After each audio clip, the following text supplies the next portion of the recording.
I am Serena Burdick, author of Find Me in Havana, and this is Nina Lopez, whose mom was Estelita Rodriguez, who was originally the inspiration for this book. And Nina, when I interviewed you 2 years ago, I thought it was just going to be a book about your mom. And then hearing your story, it really became a book about the two of you. And I wanted to know from your perspective, it's a pretty brave thing to give someone your story and then to have, to read that story, this fictionalized version of sort of your own life being told back at you. And I'd love to know what that experience was like for you. It was really, it had so many things happening to me. And what was hurting me was that my husband wasn't there for me because of his dementia. I wanted him there so bad to share it with him. And I tried little parts of it with him. And then, but anyway, the bottom line is that it woke everything up, and it was like reliving it all over again. And you did an amazing job putting that together, I have to say. That was really emotional. And when I got to the part about my stepfather, I had to let it go for a couple of days because it woke it all up, And I went to therapy for a long time to try to get rid of all of this stuff. But I realize now, after reading it, that there's still a lot of stuff that I have to heal, the pain and just the missing her. Yeah. Yeah. Well, I just, again, think it was an incredibly brave thing to be able to give that story. And, the facts, I stuck to the facts as much as I could, but then sort of the fictionalized versions of characters' emotions that they were going through, from my imagination. I don't know how to amazing. It was amazing the way you captured it, though. Oh, well, thank you. Well, the story does have a lot of dark points in it, but one of the reasons today I also wanted to talk to you was because your mom was a delightful, bright, and beautiful person, and when you talk about her and when we interviewed, you light up when you talk about your mom. And I just was... She was like a natural comedian. She lit up a room when she walked in. Yeah. You want to just tell us some stories about her and talk about maybe your fondest memories or things that Oh, I couldn't have a bad, like if I was all bummed out about a boy in school or something, she'd sit me down and say, I want you to picture him sitting on the toilet with his pants around his ankles, and then let me know, she'd just do silly things like that to snap me out of it. Or I'd be crying about something and she'll come in the room and say, who put the glue in my nail polish?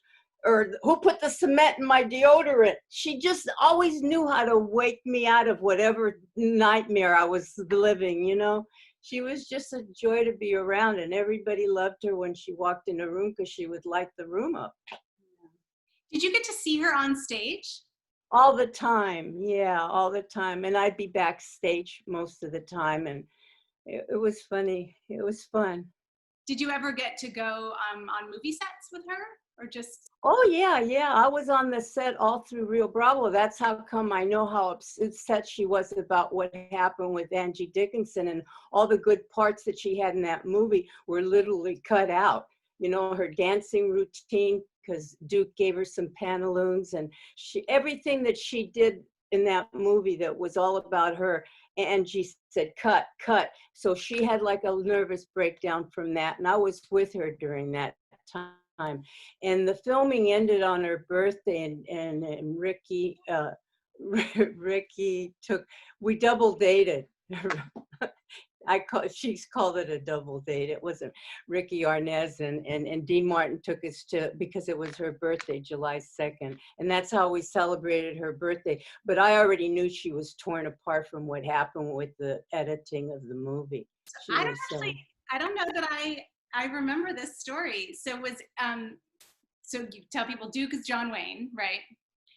You called him Uncle Duke. And so it was Angie Dickinson that wanted all of Estelita's parts cut out of it? Yeah. She was in the scripting room, and when the word had it that she didn't want most of those pieces of my mom in the movie. The movie was long as it was, But why did she have to cut all my mom's parts is what my mom was so torn up about. So that movie never sat well with me because I was on the set watching this whole thing, and not even the hairdressers liked the way Angie Dickinson treated them, because my mom treated everybody, even the man that took the trash out, like it was her brother, you know. But she didn't sit on her high horse like some of these people do, you know. Yeah.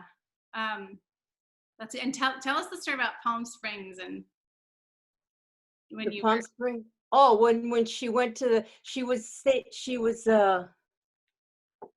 playing at the Chi-Chi Hotel at the time. I'll never forget it. And the place was rented out to Desi too, this condo, but neither one of them knew that the other one was going to be there.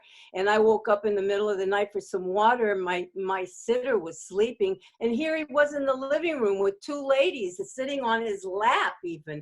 And I was screaming and crying, how can you do that to Lucy? Oh, him and my mom got in the biggest fight after that. Don't ask.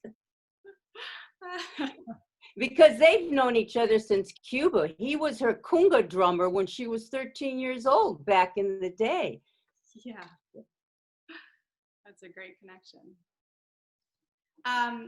Well, and is there anything else you want to talk about? I know that your dad comes up in the story, and that part was, I know, a bit of a struggle. Every time he came to see me, I'd have to be chaperoned because they were afraid that he might take me. And then the times that he was with me, I was treated like a little princess, and I got to get out of that horrible Catholic boarding school, which, you know, if I was interfering with her career, I just think they should have just left me with him, because I can't believe the wonderful job he did raising my brother and sister.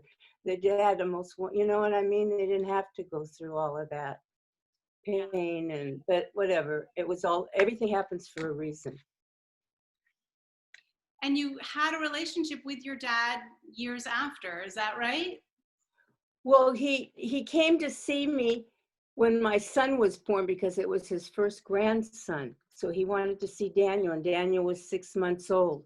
And I think he could see that my marriage was already on the rocks.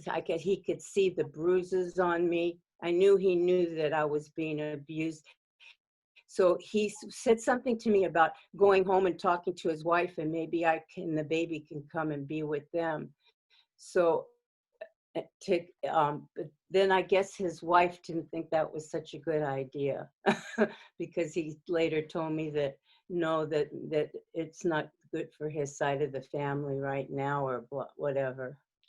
But I ended up getting the divorce anyway. And you ended up being, what is it that you did as a profession in your adult life? Oh, I went to school and I took a neuro-linguistic programming course, NLP, and I did counseling for women that were having abusive relationships and abuse with drugs and alcohol. And I was living in Palm Springs at the time. So a girlfriend of mine who worked at the Betty Ford Clinic would refer some people. So I was doing NLP treatment. Then I just decided I wanted to come home to myself. What I was doing was draining. I wasn't helping myself. I was helping them, but I was taking in a lot of their pain too. And I wasn't processing it right. It wasn't the right profession that I needed for myself. What I needed was to come home to myself. So that's why in '92, I came back to Big Sur, and I needed to find a job. And somebody said, there's a rancher who needs help with his mother who has Alzheimer's. So I went to interview for the job, and he said, didn't you go off the cliff in '75? Because he was working the fire brigade at the time, and he was on call, but he didn't go down to the beach when I went off that cliff. But he remembers the story. He remembered me. This is your, and he never would have had me. Huh? Just to clarify, this is your current husband, Julian, who you. Right. Yeah. So that's when I went to take care of his mother, he had remembered the 1975 story. And we just became like best friends. He was like a brother that I needed. And then his mother she was all the therapy I needed, because she was so present and she loved to walk. So every day we walked for 2 hours down to the beach and back, and she was always present. And it brought me home to myself for the first time in my life. I felt like I finally came home.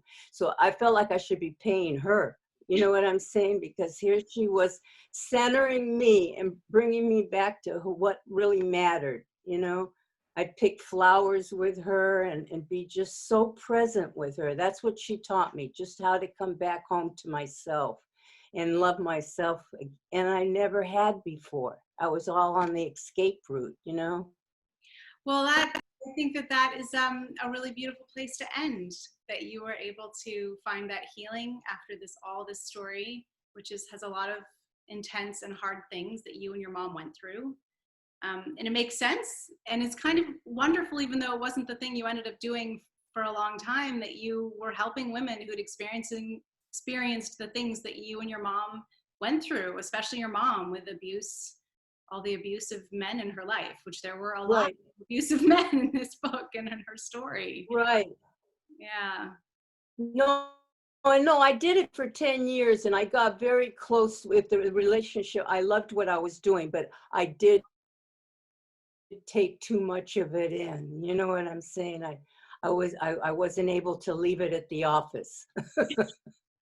Well, Nina, thank you so much. It's a blessing that you've given me this story and the world this story, and it wouldn't have been able to ever get out there without your willingness to give over all. Aren't you gonna come over though in person? Yeah.